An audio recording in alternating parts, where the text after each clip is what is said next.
सम people जो आज बहुत कामयाब दिखते हैं, आज बहुत कमाल की पोजीशन में दिखते हैं, but they have gone through really big failures. तो इस वीडियो में मैं आपके साथ में 7 रियल लाइफ स्टोरी शेयर करना चाहता हूँ। आज वो दिखती हैं दुनिया की सबसे बड़ी सक्सेस स्टोरीज, बट एक समय पे वो थी शायद सबसे बड़ी फेलियर स्टोरीज।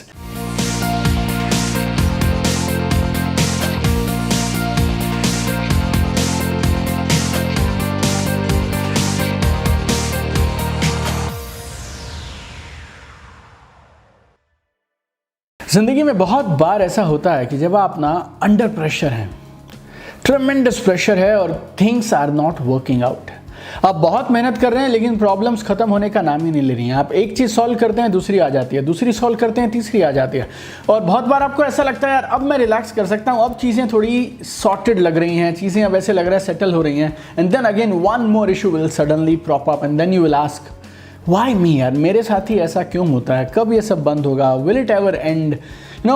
और मैं और मेरी टीम ना पिछले दिनों एक प्रेजेंटेशन के लिए, एक ट्रेनिंग के लिए कुछ लोगों की कहानियाँ ढूंढ रही थी। कुछ लोगों की लाइफ स्टोरीज़ को हम लोगों ने स्टडी किया and we realise some people जो आज बहुत कामयाब दिखते हैं, आज बहुत कमाल की पोजीशन में दिखते हैं, but they have gone through really big failures. और इनमें से कुछ फेलियर्स तो ऐसे थे जिन्हें सुनकर ऐसा लगा यार कि जिस बात पे मैं सुबह से शाम तक परेशान होता हूँ वो तो एक्चुअली परेशानी है ही नहीं, कोई और मुझसे भी कहीं ज़्यादा परेशान था। So I thought why not share two stories with you. तो इस वीडियो में मैं आपके साथ में 7 रियल लाइफ स्टोरी शेयर करना चाहता हूँ। आज वो दिखती हैं दुनिया की सबसे बड़ी सक्सेस स्टोरीज, बट एक समय पे वो थी शायद सबसे बड़ी फेलियर स्टोरीज। तो इन 7 कहानियों को लास्ट तक दिल से सुनिएगा, क्योंकि मैं दिल से बोल रहा हूँ और बात आपके दिल तक पहुँचेगी। और मुझे इस वीडियो के नीचे कमेंट सेक्शन में ज़रूर आप ये बताइएगा कि 7 में से कौन सी कहानी ने इस समय आपके करंट हालातों से विजय पाने में आपकी सबसे ज़्यादा मदद की। और पहले शख्स का नाम लेने से पहले मैं उनकी कही हुई एक बात बोलता हूँ जो उन्होंने सन 2000 में कही। In the year 2000, when the entire world was celebrating the new century, I was celebrating my disastrous fortune. जब सन 2000 में पूरी दुनिया नई सदी के आगमन का उत्सव मना रही थी, तो मैं मेरी बदनसीबी को सेलिब्रेट कर रहा था और मेरी बदनसीबी से लड़ रहा था। ना मेरे पास फिल्में थी, ना मेरे पास पैसा था, ना मेरे पास कंपनी थी, और मेरे पे लाखों केसेस थे और टैक्स अथॉरिटीज़ ने मेरे घर को नीलाम करने की बातचीत शुरू कर दी थी। ये पता किसने कहा? जिन्हें हम बोलते हैं सदी का महानायक, actor of the millennium, superstar of the millennium, mister Amitabh Bachchan, around year 2000। और आज अमिताभ बच्चन जी का नाम अगर लिया जाता है तो हम सिर्फ एक चीज़ देखते हैं, एक बहुत बड़ी कामयाब शख्सियत जो जिस चीज़ को छूती है उसमें कामयाबी हासिल कर लेती है। लेकिन सन 2000 में जब वो अपने लेट 50s में थे, उनकी company ABCL was declared A sick company. और वो बोलते हैं मुझे कई रातों तक नींद नहीं आई और मुझे ऐसे लगता था मेरे सिर पे एक तलवार जैसी लटक रही है। और उस समय फिर उन्होंने यश चोपड़ा से बात किया। He told him his entire position. और यश चोपड़ा ने उन्हें उस समय मोहब्बतें फिल्म में काम दिया। अमिताभ ने उस समय टीवी कमर्शियल्स करने शुरू किए, टेलीविज़न प्रोग्राम्स, एडवर्टीजमेंट, वो सब करने शुरू किए। और अगले कुछ महीनों में उनको एक और कमाल का ब्रेक मिल गया, कौन बनेगा करोड़पति। और वो कौन बनेगा करोड़पति से ऐसी ज़िंदगी ने उनकी यू टर्न लिया कि उसके बाद से he is now unstoppable. Wherever he has reached today, he has got talent, he has got persistence, he has got everything. But one more thing, he overcame his struggles. Struggles सबको आती हैं यार, लेकिन उन struggles से लड़ना है और उन struggles से बढ़ते चले जाना है। एक और शख्स हैं, बहुत जाने माने प्रसिद्ध वैज्ञानिक, स्कॉलर, और फिजिक्स के क्षेत्र में उन्होंने बहुत कमाल का कंट्रीब्यूशन किया। उनके बहुत सारे कोट्स हैं जो आज भी मैं ट्रेनिंग्स में यूज़ करता हूं और आप और मैं, हम लोग अक्सर उनके बारे में बातचीत करते हैं। लेकिन उनकी चाइल्डहुड बहुत टफ निकली। बहुत लोग उन्हें बोलते थे ये बच्चा मेंटली चैलेंज्ड है। 4 की उम्र तक बोल नहीं पाए, 7 की उम्र तक लिख नहीं पाए। जब पढ़ाई पूरी करने के लिए कॉलेज गए तो प्रोफेसर्स ने कभी उन्हें सीरियसली नहीं लिया, उन्हें कभी ब्राइट स्टूडेंट नहीं माना जाता था। किसी को उम्मीद नहीं थी कि ये इसी फील्ड में रिसर्च करेगा, एक इतना बड़ा वैज्ञानिक बनेगा। एक समय ऐसा आया, नौकरी ढूंढने के लिए जद्दोजहद करना पड़ा, but he continued. And science को कभी भी लिखा नहीं जा सकता इस इंसान के नाम के बगैर। नाम है एल्बर्ट आइंस्टीन। जिस इंसान ने फिजिक्स में इतनी सारी इन्वेंशंस कर दिए, इतनी सारी नई खोज की है, वो इंसान एक समय में बेसिक एजुकेशन जब ले रहा था ना, उस समय स्ट्रगल किया करता था। किसी ने नहीं सोचा था कि ये लड़का कहाँ पहुँच जाएगा। तीसरी कहानी है एक और शख्स की जिन्हें हिंदुस्तान की क्रिकेट हिस्ट्री में सबसे पॉपुलर कैप्टन्स में से एक कहा जाता है। और जब क्रिकेट और कैप्टन का नाम आता है तो उनका नाम ज़रूर आ जाता है। इस कॉल्ड कैप्टन कूल ऑल्सो। और वो एक ऐसे कैप्टन हैं जिन्होंने हिंदुस्तान टीम को, इंडिया को क्रिकेट के तीनों मेजर फॉर्मेट्स में इंटरनेशनल ट्रॉफीज़ दिलाई हैं।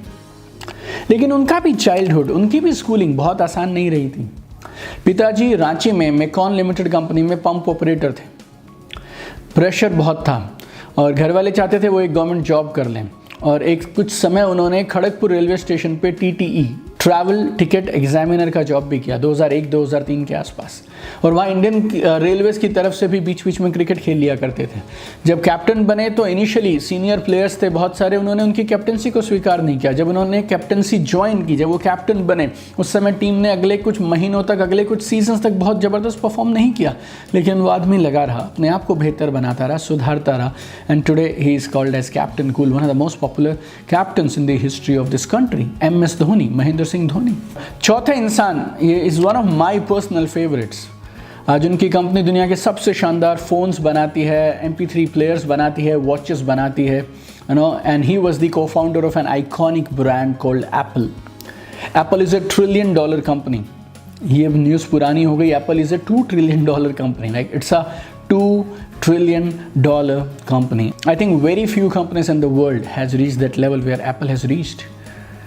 लेकिन स्टीव जॉब्स की कहानी भी अगर आप देखेंगे, सून आफ्टर हिज बर्थ उनकी मदर ने उनको छोड़ दिया और उनको उनके अडॉप्टेड पेरेंट्स ने बड़ा किया। अपनी पढ़ाई के दौरान कॉलेज से ही dropped out. He started his company and company started doing extremely well. लेकिन उनका एक काम करने का तरीका था, उनका एक काम करने का ढंग था। और जब वो करीब 30 साल की उम्र के थे तो एक सिचुएशन ऐसी आई, उन्हें अपनी ही कंपनी में उन्हीं के कुलीग्स के द्वारा, बाकी मैनेजमेंट की टीम के द्वारा कंपनी को छोड़ने पे मजबूर होना पड़ा। जस्ट इमेजिन, अपने हाथ से जो कंपनी बनाई, एक दिन उसी कंपनी से उनको निकाल दिया गया। इतना प्रेशर था। लेकिन स्टीव जॉब्स थे, वो अपना काम लगातार करते रहे। इस दौरान उन्होंने एक और कंपनी बना दी, पिक्सल एनिमेशन स्टूडियोज़। और फिर एप्पल को उनकी ज़रूरत पड़ी और एक सिचुएशन ऐसी आई कि एप्पल ने दोबारा से डिमांड किया, आप ऐसा बोल सकते हैं, स्टीव जॉब्स की। And then he went back to his own organisation, got his position back in the company and then again started rebuilding Apple Corporation as you see it today. So Steve Jobs also had his own shares of problem. एक और Indian business owner हैं और Adani group के founder हैं, chairman हैं, नाम है गौतम अदानी। आप कोल ट्रेडिंग ले लें, कोल माइनिंग ले लें, ऑयल एंड गैस एक्सप्लोरेशन ले लें, पोर्ट ले लें, मल्टी मॉडल लॉजिस्टिक्स ले लें, power generation, transmission, gas distribution, even Mumbai airport also, the Adani group owns more than 70% share in Mumbai airport also, right? Today you see Gautam Adani where Gautam Adani is today. But ये जो empire बनाया उन्होंने, ये जो Adani group का empire बनाना है, that was also not very easy. I was reading in a magazine recently that his family's personal net worth is around $75 billion. लेकिन जब वो 18 के थे, he had to drop out of Gujarat university.